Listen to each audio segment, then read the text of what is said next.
एक बड़ी जानकारी सामने आ रही है। यहाँ पर पहली बार सोनम का बयान सामने आया है। इस वक्त की बड़ी खबर, पुलिस की पूछताछ में सोनम का दावा, कुछ अज्ञात लोगों ने मेरे पति की हत्या की। सोनम की तरफ से ये बयान देते हुए कहा गया है, अब तक की पूछताछ में पहली बार सोनम का बयान सामने आया है। सोनम ने आगे कहा कि मुझे कमरे में बंद करके रखा गया, गाड़ी में बैठाकर मुझे गाजीपुर पर छोड़ा गया, लूटपाट कर मुझे अगवा किया गया। तो यहाँ एक तरफ कई आरोप सोनम के ऊपर लग रहे हैं, लेकिन इसी बीच जब पुलिस पूछताछ में लगातार जुटी हुई है सोनम से, तो पहली बार ये बयान सामने आया है। सोनम ने यहाँ पर बताया है कि कुछ अज्ञात लोगों ने मेरे पति की हत्या की, तो वहीं मुझे कमरे में बंद करके रखा गया, गाड़ी में बैठाकर मुझे गाजीपुर छोड़ा गया है। लेकिन कई तरह से सवाल यहां पर पैदा होते हैं कि जब गाजीपुर में पहुंची, एक के बाद एक ये भी सामने आया था कि गाजीपुर में पहुंचने के बाद जिस ढाबे में गाजीपुर पहुंची थी सोनम, वहां पे ढाबा कर्मी से फोन लेकर उसने अपने परिवार वालों से बातचीत की। उस दौरान जिन लोगों ने सोनम को गाजीपुर छोड़ा वो कहां चले गए, ये तमाम सवाल बनते हैं। बहरहाल पूछताछ लगातार जारी है और अब तक ये सबसे पहला बयान सामने आया है सोनम को लेकर। पुलिस सूत्रों से यह बड़ी खबर सामने आई है, पहली बार सोनम का बयान सामने आया, जहां पुलिस की पूछताछ में सोनम ने यह दावा किया है कि कुछ अज्ञात लोगों ने मेरे पति की हत्या की, क्योंकि लगातार सोनम की भी तलाश की जा रही थी। सोनम जिस स्थिति में मिली वो भी काफी अच्छी नहीं थी,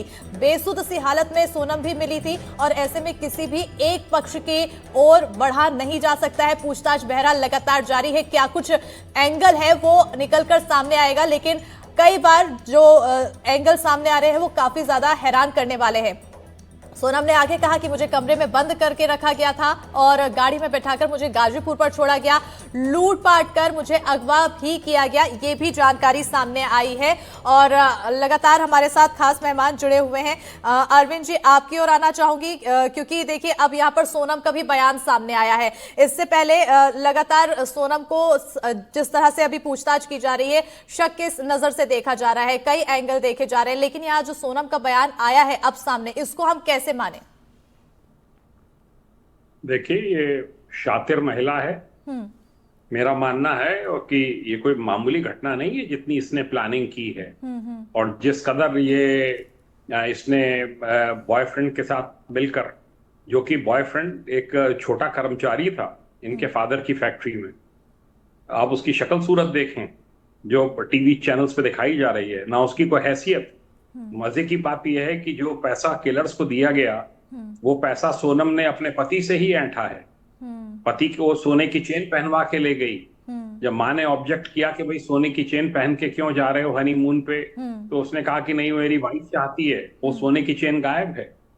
तो ये सब जो है, ये सब मैं अब इसमें क्या कहूँ, ये तो बहुत ही क्रिमिनल माइंडेड लड़की है और बाकायदा इसको कन्फ्रंट करना पड़ेगा फैक्ट्स के साथ में, जो पूरे हमारी कॉल डिटेल रिकॉर्ड्स, जो कि इन्होंने इंदौर पुलिस ने पूरी मदद की है और इंदौर पुलिस ने इसमें बहुत अहम भूमिका निभाई है मेघालय पुलिस की मदद करने में।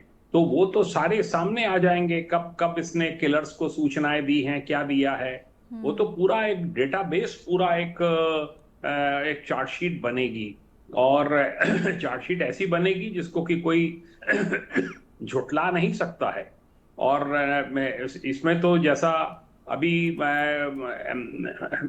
श्रीवास्तव साहब कह रहे थे, इसमें तो फास्ट ट्रैक कोर्ट में केस चलना चाहिए और शीघ्र से शीघ्र इसमें सजा की घोषणा होनी चाहिए।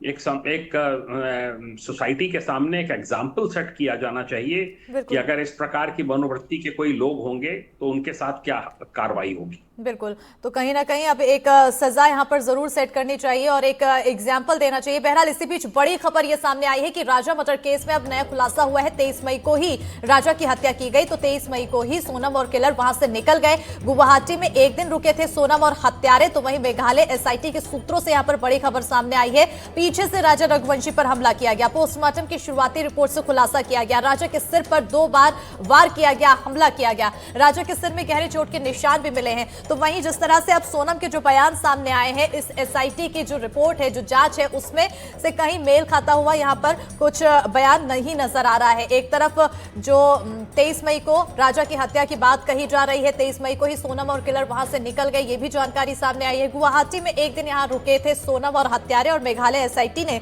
ये जानकारी सूत्रों के हवाले से दी है। बताते चले कि पीछे आप क्या पूछना चाहते हैं, मुझे ये भी नहीं पता, मुझे आइडिया नहीं है। मैं खुद 17 दिनों से सोया नहीं हूँ, मैं जाग रहा हूँ 17 दिनों से। आप लोग ऐसा क्यों पूछ रहे हो? मैं 17 दिनों से जाग रहा हूँ। 17 दिनों से गायब थी, इसकी खबर थी आपको? नहीं थी, मैं ढूंढ रहा हूँ 17 दिनों से। उनने 17 दिनों से आपने क्या क्या किया है? पूरा सर्च करा है, पुलिस वालों के साथ घुमा हूँ, पूरा सर्च करा है, पूरा मेघालय सर्च करा है हमने। क्या मांग करते हैं पुलिस वालों से? क्या मांग कर रहे हैं? अभी कुछ भी नहीं, आपकी बहन इनोसेंट है? हमें अभी कुछ भी नहीं पता, जब तक नहीं मिलते हैं, मुलाकात आपको करें। क्या लगता है इनोसेंट है आपकी बहन? राजा की मौत पर क्या नाम बता दीजिए, अपना नाम बता दीजिए। तो यह सोनम के भाई की ये बात थी, जहां पर वो कहते हुए नजर आए कि मुझे खुद नहीं पता था ऐसा कुछ हो रहा है, वो खुद तलाश कर रहे थे। और क्योंकि शक के निशाने में अब सोनम का परिवार भी आ रहा है, और ऐसे में अब सोनम के भाई से भी कई बड़े सवाल पूछे जा रहे हैं। ऐसे में वो सीधे तौर पर कहते हुए नजर आए कि मुझे कुछ भी नहीं पता। जब पूछा गया कि क्या आपकी बहन निर्दोष है, उस दौरान भी उन्होंने सीधे तौर पर कहा कि अभी जांच जारी है। अरविंद जी, आपकी ओर आना चाहेंगे। देखिए, जिस तरह से अब एसआईटी की जो जांच बढ़ रही है आगे, और वहीं सोनम का जो बयान है वो मेल खाता हुआ नहीं नजर आ रहा है। अब इसको किस तरह से देखें, क्योंकि सोनम का जो बयान है वो अपने आप को पीड़ित बता रही है। क्या ये माना जाए कि अभी भी सोनम बचने की कोशिश कर रही है, गुमराह करने की कोशिश कर रही है? ये तो बड़ी ऑब्वियस सी बात है। ये तो बड़ी ऑब्वियस बात है कि वो उसने सब प्लानिंग कर रखी है। देखिए, 23 मई का मर्डर है, और आप ये देखिए कि देखिए सोनम के भाई है ये। तो अब आपको लगता है गोविंद जी आपको लगता है कि क्या बताया? मैं नहीं बता पाऊंगा आप लोगों को। मैं आपसे क्षमा चाहता हूं, आपसे पैर पड़ता हूं, आप मेरी भावनाएं समझिए। आप 10 मिनट रुकिए। आप अगर इंसानियत आप में है तो आप 10 मिनट रुकिए, आप समझिए मेरी बात। नहीं हम लोग आप समझिए, मैं पिछले 72 घंटे से ऐसे ही जगा हुआ हूँ, मेरी बात समझिए। हम वहाँ पे भी ढूंढ रहे थे, हम यहाँ भी ढूंढने आए हैं। आप सीधे शिलांग से यहाँ चले आए? शिलांग से सीधे चले आए? तो आपके साथ पुलिस भी आई? नहीं, तो आप अकेले ही आए? साहब आप समझ रहे, समझ पा रहे होंगे। 10 मिनट समझ पा रहे, 10 मिनट। दुनिया खत्म हो रही है कि आप खत्म हो रहे हो? आप भी मीडिया यही है, हम भी यही है, हमें आंसर तो ले लेने दो। भाई साहब क्या नाम है? नहीं पता। बताया था रात में। गोविंद जी आप ही नाम? जो उसने रात में सोनम ने आपको फोन करके बताया था गोविंद जी, वो बता दीजिए। ये सोनम जी भाई है ये। आपसे क्या की थी? बिना पुलिस का नहीं खुलेगा साहब। आपको फोन किया था, क्या बोला था सोनम ने? ये सोचो को पास चलते सोनम, आप लोग अभी मिल पाए हैं कि नहीं बहन से? 1 मिनट सर, ये सोचो को पास चलते आप रुकेंगे, मैं सब बताऊंगा आपको, हाथ जोड़ के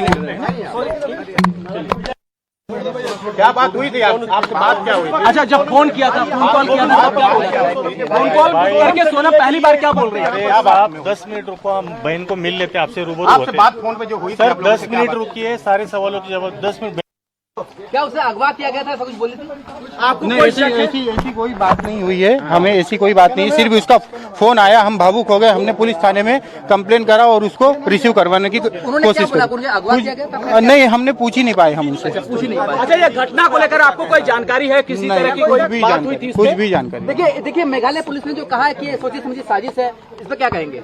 सर पहले बहन को मिलने दो, आप भी इधर, हम भी इधर। कितना समय हो गया आपको सोनम से मिले हुए? अभी कितना